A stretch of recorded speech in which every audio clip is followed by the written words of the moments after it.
ముందుకొచ్చెరా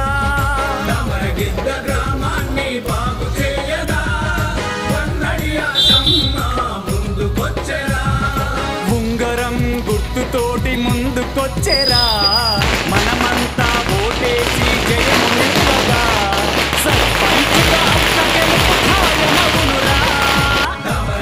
గ్రామాన్ని బాగు చేయగా వన్నడి ఆశమ్మ ముందుకొచ్చెరా ఉంగరం గుర్తుతోటి ముందుకొచ్చెరా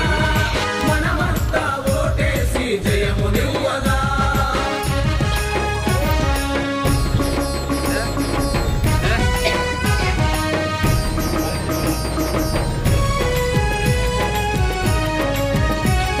బాలరెడ్డి గారు మన సర్పంచ్కి కొత్త సర్పంచ్కి సన్మానం చేయడం జరిగింది. అనునిత్యం ప్రజాసేవే లక్ష్యంగా సాగాడు వన్నడి హనుమంతు తాను ప్రజల మధ్య మెలిగాడు తమ్ముడైన వెంకటప్ప అన్న వెంట నడవంగా ప్రజలంతా నడుము కట్టి ఇద్దరంట నడిచారు వీరి బాటలోనే నడిచెరా